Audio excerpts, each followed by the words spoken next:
Welcome to the HCI family of podcasts. We're your source for personal, professional, and organizational growth and development. We share our own original research, explore industry trends, and interview executives and thought leaders from across the globe. Join us for practitioner-oriented content around all things leadership, HR, talent management, organizational development, and change management. Maximize your personal and organizational potential with the HCI family of podcasts.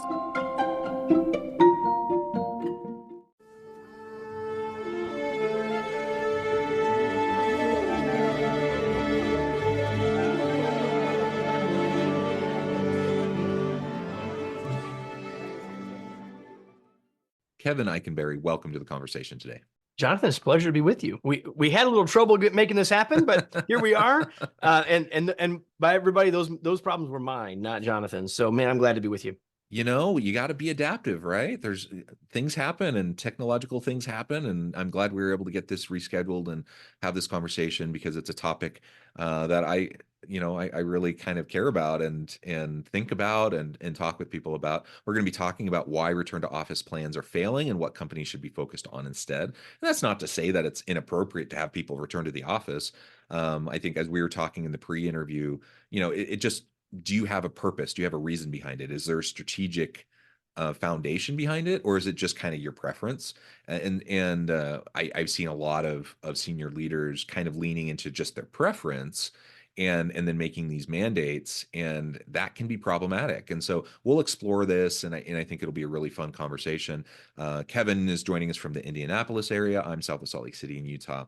As we get started, I wanted to share Kevin's bio. Kevin Eikenberry is a recognized world expert on leadership development and learning and is Chief Potential Officer of the Kevin Eikenberry Group. In the last 30 years, he has helped organizations across North America and leaders from 53 countries on leadership, teamwork, and communication and more. Twice, he has been named by Inc.com as one of the top 100 leadership and management experts in the world, and has been included in other similar lists. Again, Kevin, a pleasure to have you. Anything else you would like to highlight by way of your background or personal context before we dive on in?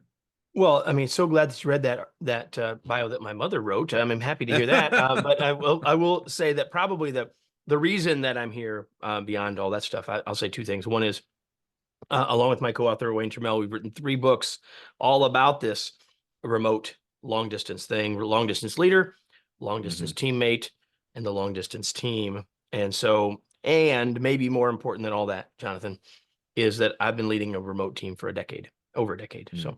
It's perfect. And of course, during the pandemic, this came to a head. Like so many organizations were forced to go remote if it was possible, just in order to stay alive and to stay functioning and open and relevant.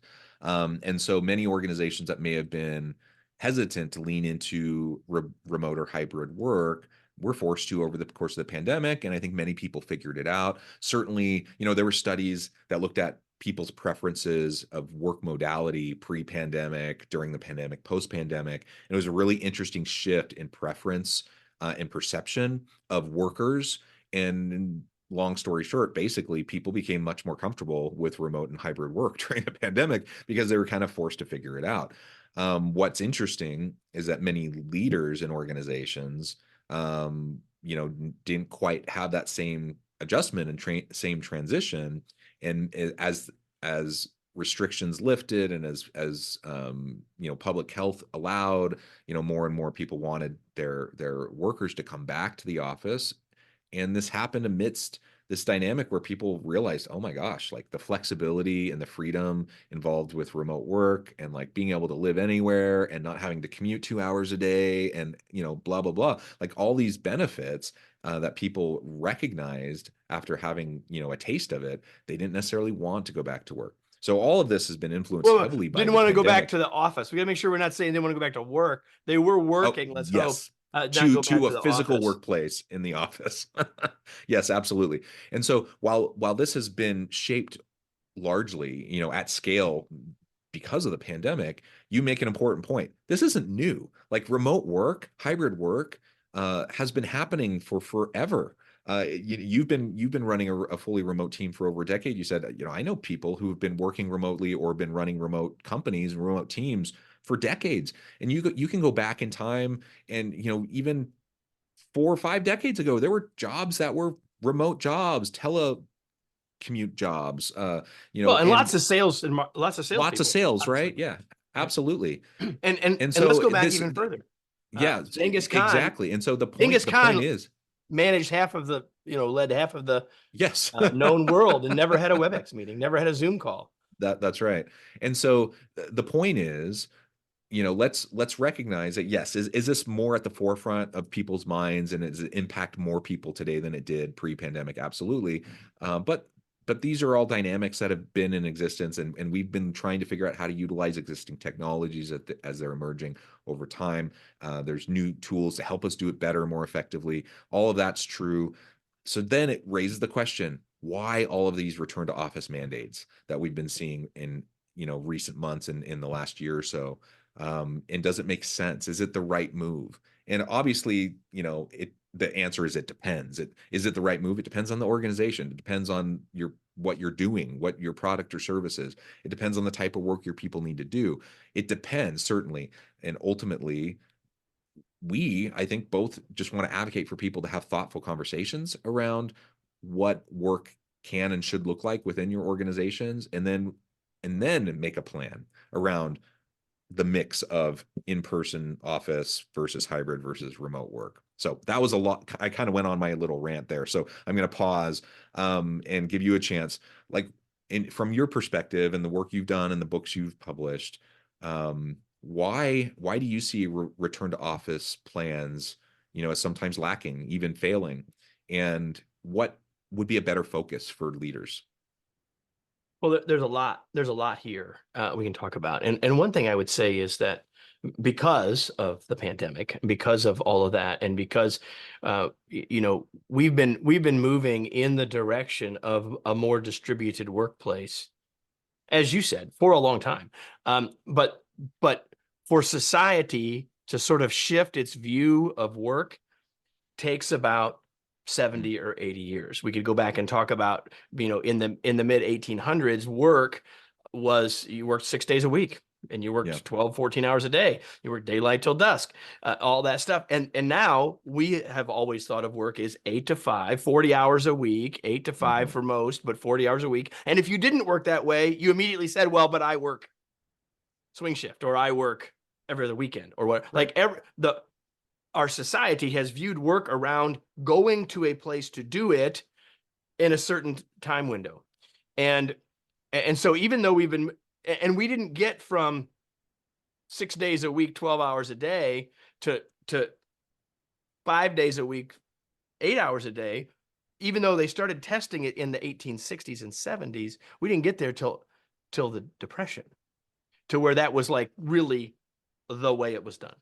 And so we've Mhm. now transferred a lot of that time into a very short window, which is one of the reasons why, for so many people, it felt and continues to feel somewhat chaotic, if you will. So Mhm. to your question about why the massive move back, I think that the biggest challenge that we face is that people are treating this as an either or thing. They're Yeah. treating it like on this side, there are senior managers who want everybody back, and we don't even know why they want them back, but they want them back. And people here say, I don't necessarily want to come back. Why are you making me come back? And so rather than thinking about us being in this together, we've made it and the media has reported it as such, as a sort of either or, us versus them situation, which certainly hasn't helped.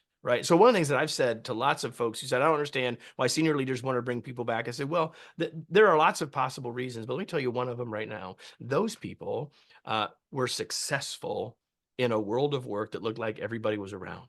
They got mentored, they grew, and they were successful in that world. And some of them want their people to be successful. They want their organizations to be successful. They won at that game, and they want their teams to win. And that's the game they know how to play. So it isn't necessarily a power grab. It isn't necessary, although it could be. It isn't necessarily, I just want it the way it always was, although it could be.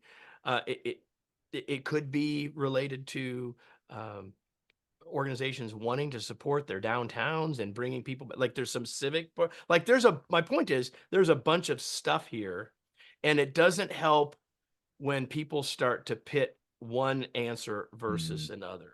And so what I would say is that I agree with what you said, Jonathan, to start, which is that the decisions here, like, let me back up and say that just because I've written 3 books that have long distance in the title does not mean I'm one of these people who says everyone should work remotely. Sure. And, Yeah. I am not the remote work advocate. What I am is to say that if that's the way we need to work, let's figure out how to do it really, really, really well. Because we can do it really, really, really well. But it really should be based on the work of the organization and the work of the team. Really, it's not an organizational decision. It should really be a much more granular decision than that. And so I think organizations have failed because they've made global decisions, they've made quick decisions, and they've made us versus them decisions. Yeah, I think that's a great way to articulate it. Making the more micro level decisions, I think, is really important, and it's one of the reasons why I think kind of these general return to office mandates don't work, is simply because you have just vastly different circumstances amongst different parts of the company and amongst different team members and teams and different units, doing different types of work, and so 100%. it may make all the sense in the world for certain parts of your business to be in person pretty much all the time. Maybe not all the time, but most of the time. And that is fine, and be able to articulate that and be able to explain why you feel that way as a leader.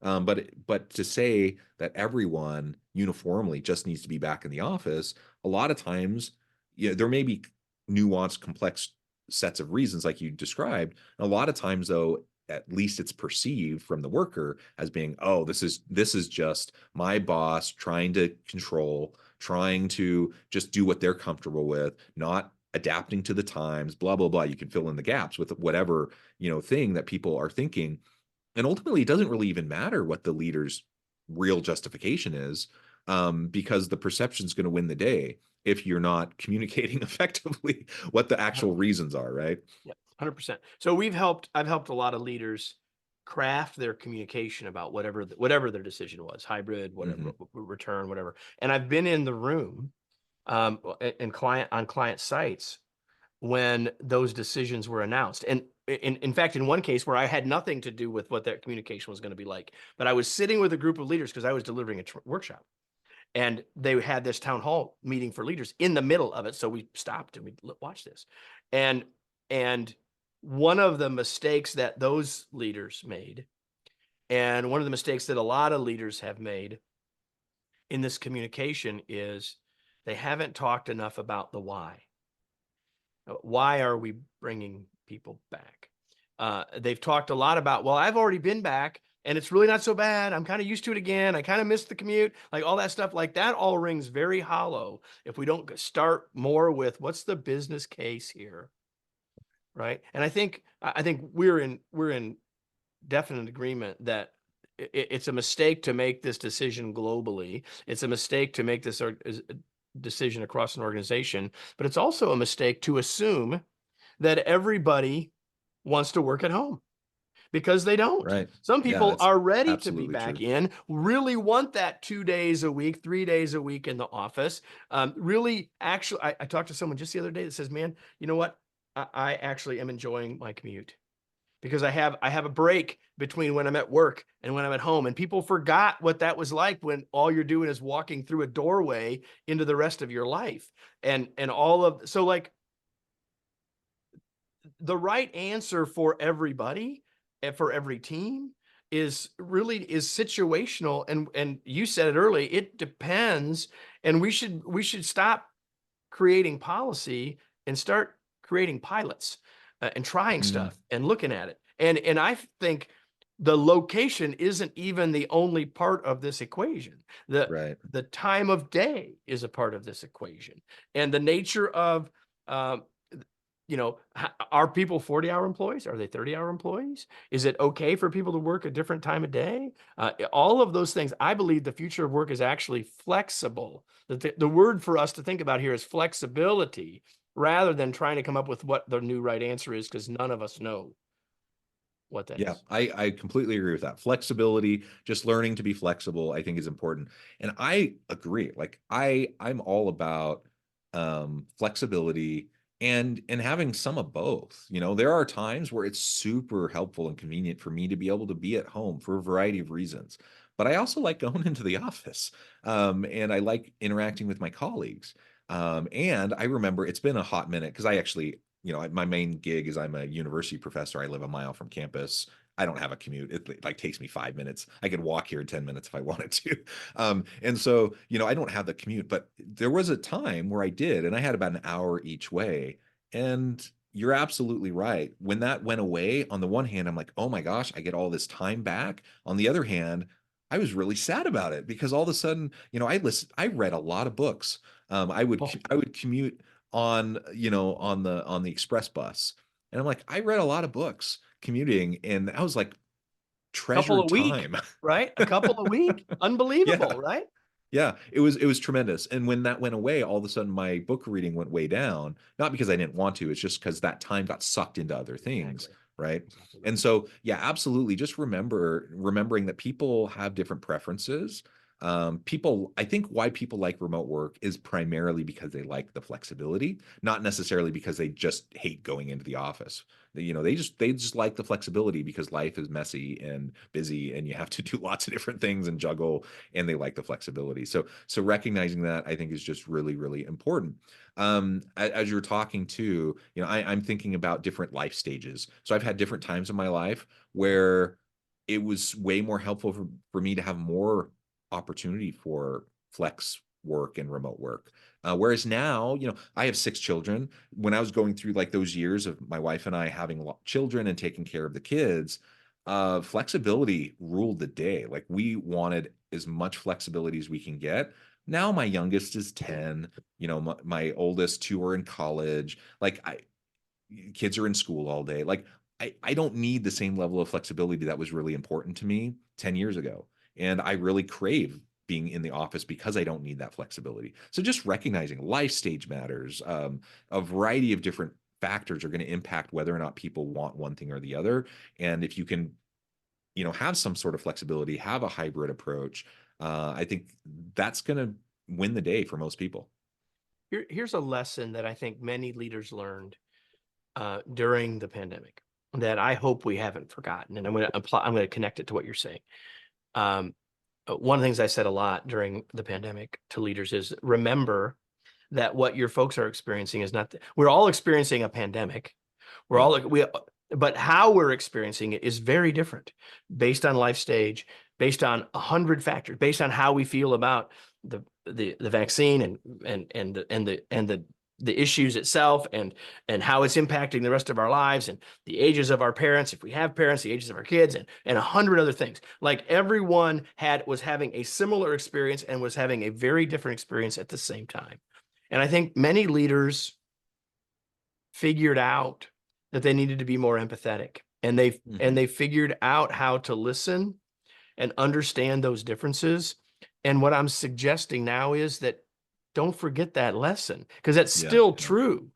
Just because it's no longer the overriding factor is no longer a pandemic doesn't mean that there isn't a need for us to understand that we're going through, like, you've got kids at home.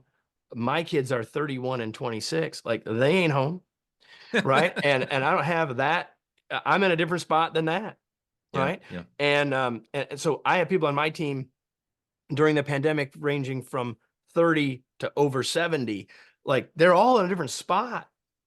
And so all of us have that, even if demographic it looks like they're not, we still all have these different things. And so as leaders, go back to this idea of stop trying to make a policy and start trying to come up with a way to pilot, to test, to try stuff, to engage our teams with it. If we want engaged employees, which everyone says they want, even though none of us can really define or have a common definition of that word, we all say we want that.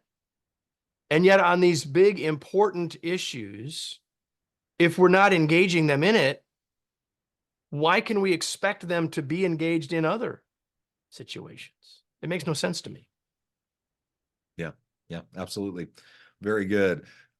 Hopefully, as we're talking through this, people are having some light bulb moments of like just some core principles that I think are going to be really helpful for us. Whether we're talking right now, we're kind of focusing on the return to office stuff and remote work, but the principles of what we're talking about, I think apply in a lot of different types of scenarios.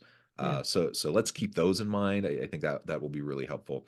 And one of the things that you've mentioned a couple times, I've mentioned it or at least alluded to it, was really the importance of redesigning work. The modern world of work looks different than it did 50 years ago, right? You kind of walk through some of the historical kind of ways that work, how we tended to experience work. And you go back even 30 years ago. I mean, the traditional job was you leave, you go 8 to 5, maybe longer, right? At a physical office space. You do, a particular type of work, hierarchical structures, top-down leadership, like all these kind of traditional things that Neckties. necktie suits and ties, right? Like, so you have all these kind of traditional norms that were established in a different age that over time, of course, we things like business casual tends to reign supreme now in a lot of workplaces instead of suits and ties, thank goodness, for me personally. But like there's lots of things that have shifted and changed. And what that means is, and what the pandemic I think did for a lot of people is to maybe for the first time in a long time feel like you have permission to question and like challenge the status quo and think, do we really need to do it that way? We've kind of always done it that way just because it's tradition, it's norms, but does it need to be that way? And I think we all realize, or at least a lot of us realize, that no, it doesn't just need to be that way because that's how we've always done it. And so the redesign of the workplace, the redesign of jobs, the redesign of how work gets done is one of those core principles, I think, that transcends whether we're talking about return to office, in-person office work, remote, hybrid work, whatever. I think it's an important conversation for the future of work generally. Any thoughts on that? No, I would agree with that. And I think that that we need to think about it collectively on our team. If I'm a leader, if you're listening to us and you're a senior leader, a senior executive, you're looking at this through a different lens, and you can think about that from your perspective. But if you're with us today and you're a leader in the middle of the organization, or you're a frontline supervisor, even frontline leader, there are still things here for you to think about, not in terms of the overall principles, but in what ways can we engage with our folks to think about how we can get great results regardless of where, and how does location or proximity need to play into us getting those great results? Because ultimately, one of the challenges that we've faced here is that we've framed productivity incorrectly. We've said productivity equals activity, when really productivity equals accomplishment. And so if we make sure as leaders, whatever level we're at, that we're measuring and thinking about, are we accomplishing the things we need to accomplish to make our business, our team successful? And how can we create ways to do that give people flexibility? If we can, then let's do that. And if that flexibility includes the location, great. And if that flexibility includes the time of day, great. And whatever that looks like. But, and here's what I will say, that most of your folks, if they really understand that, and they feel like they've been heard in that, will be fine with coming to the office some of the time, as long as they know the why of that. Yep. They may not love it, may not be their first choice, doesn't mean they won't do it, as long as we have a crystal clear understanding of why we're doing that, the context for doing that, and we're framing it all around what we're accomplishing, not just, are we all working? Yeah. Yeah. Kind of the old fashioned butts and seats model. just doesn't fly. Like, people are so skeptical of that and don't believe in that. So great stuff. Kevin, this has just been a really fun conversation. I know at the time I need to let you go, but before we wrap things up, I wanted to give you a chance to share with the audience how they can connect with you, find out more about your work, and then give us the final word on the topic for today. Yeah, so you can certainly go to our website, Kevin Eikenberry, EIKENBERRY.com, kevineikenberry.com, and find all sorts of resources to help you as a leader, both regardless of where your folks might be working, whether it's remote, hybrid, or in the office. It doesn't really matter, because, you know, at the end of the, well, I'll say that for a second. You can connect with me on LinkedIn. I mentioned the 3 books, The Long Distance Leader, The Long Distance Team, and The Long Distance Teammate, all of them available on Amazon, all of them that you can find on our website. I hope that you'll connect with me on LinkedIn. And here's where I'll leave us. That it's the first rule in our book, Long Distance Leader, that it's more the same than different. And so, like we've talked all through this conversation, this conversation wasn't really only about return to office, right? It was about leadership principles. And so I'll leave you with this, that for us to be more effective leading a team that may not always be in the same place, that we need to think leadership first, location second. It's still leadership first. And that is what matters the most. If our folks aren't all in the same proximity with us every day, there are nuances that matter, but it's still leadership first, location second. Yeah, absolutely. Well said. Thank you so much, Kevin. It's been a real pleasure. I encourage the audience to reach out, get connected, find out more about what Kevin can do for you. And as always, I hope everyone can stay healthy and safe, that you can find meaning and purpose at work each and every day. And I hope you all have a great week.